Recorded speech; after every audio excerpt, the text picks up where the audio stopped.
And today I'm talking about what I see as probably the biggest roadblock we face, the number one thing that has to be overcome if we're ever going to see a transition from where we are today, the largest government in history, to an actual land of the free. And with that, let's get right to it, to James Madison explaining the structure of the federal government under the Constitution and the powers delegated and reserved. Here's how he put it.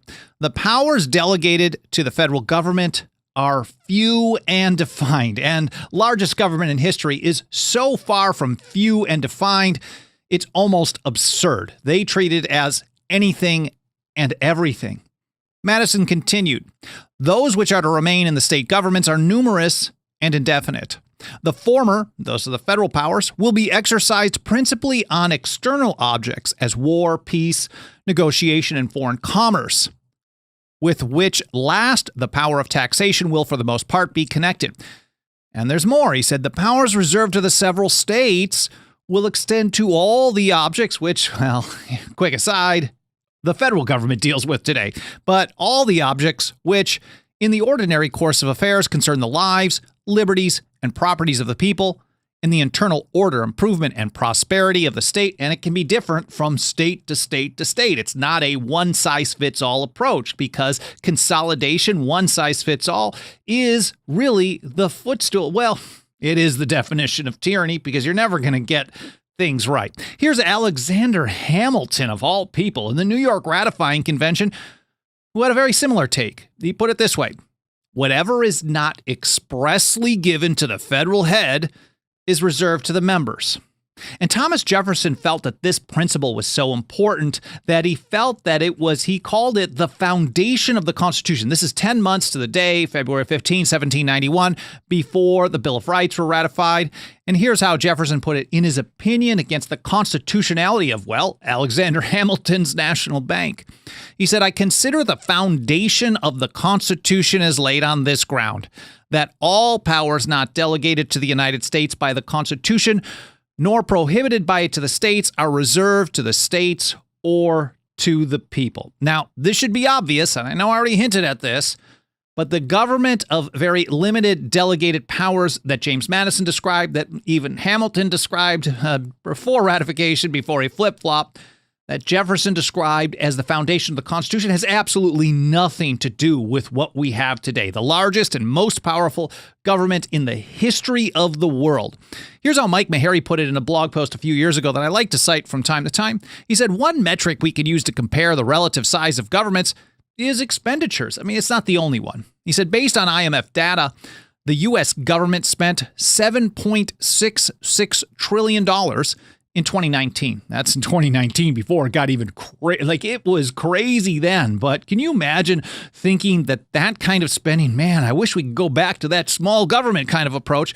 But in comparison to what we have today, it's so much worse. The next closest country in 2019 was China, with outlays of $4.14 trillion. Now, it's not fully double at that point, but if you think about the population numbers, the increase on the U.S. side is so insane. In other words, Mike Maharrey says the United States limited constitutional government spends nearly 8 times per capita than China's, quote, socialist state under the People's Democratic Dictatorship. And that's, I guess, how they refer to themselves there. A little further from Mike Maharrey, he said you could argue that the British Empire or the Roman Empire, you know, that's a popular one, wielded similar power.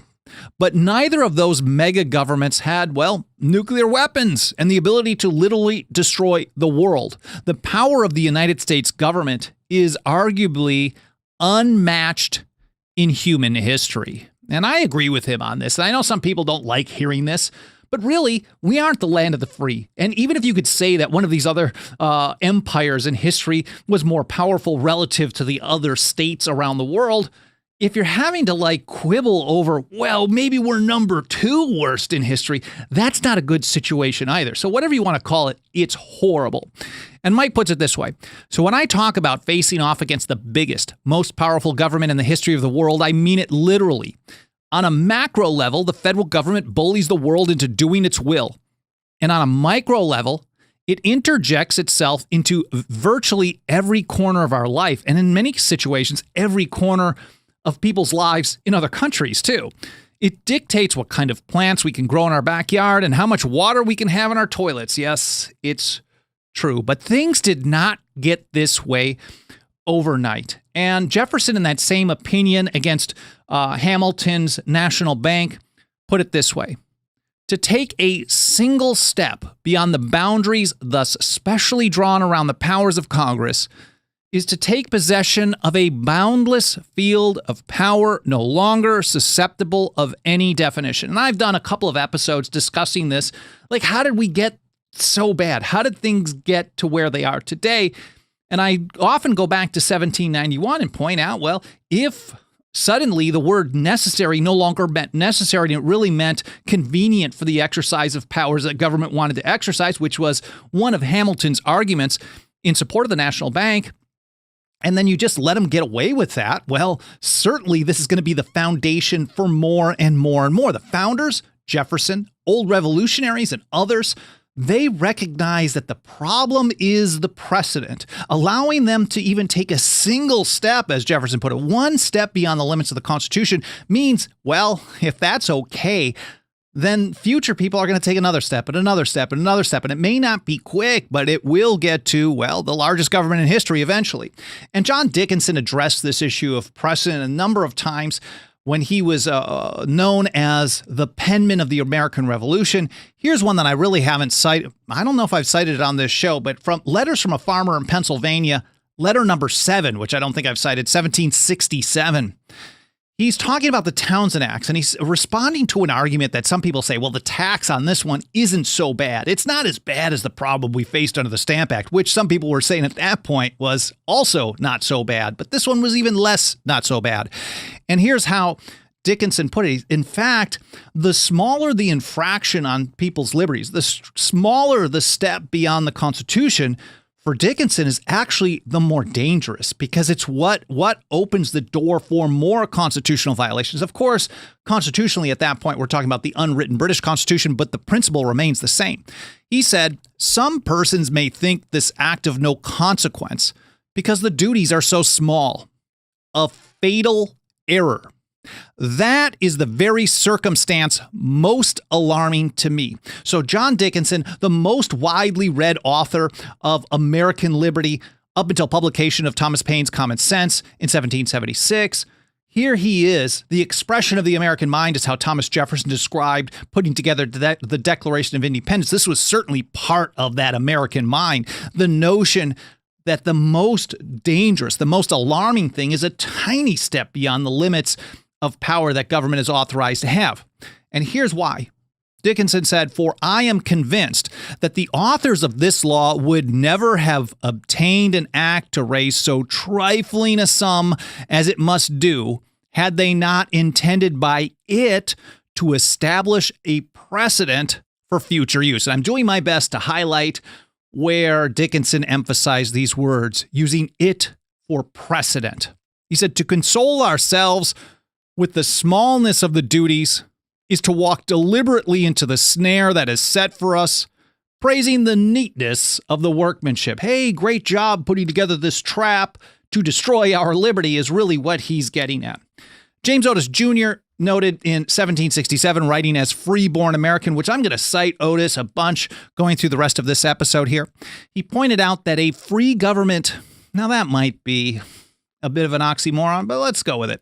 A free government never degenerated into tyranny all at once. It is the work of years. Now, we know that people like Thomas Jefferson told us that you're not going to get from despotism to freedom in a featherbed. You're not going to, the ground of liberty, he wrote in 1790, is to be gained by inches, because it takes time to convince people even what is for their own good, and that is, well, liberty. But on the other way around, it's also the same. It does tend to speed up over time, but each step leads to another and another and another. And at one point, John Adams said, it's like a cancer. It eats faster and faster every hour. So James Otis, a free government never degenerated into tyranny all at once. It is the work of years. And that's why so many of the founders and the old revolutionaries recognize that noncompliance and resistance to usurpations of power, to attacks on your liberty was so essential, because government isn't just going to back off on violating your rights because you said, well, hey, look at this paper I've got, or these are the rules, you're not following them. As long as people are willing to go along with it, they're going to use that as a precedent. They're going to continue doing it, and they're going to use it as a precedent to expand on that. And that's how Dickinson put it some years earlier, a couple years earlier than the previous 1765. This is his broadside against the Stamp Act. I don't know why I'm changing the image here, but let's see if I can get it back on the screen. Here we go. He said, if you comply with the act by using stamped papers, you fix, you rivet perpetual chains upon your unhappy country.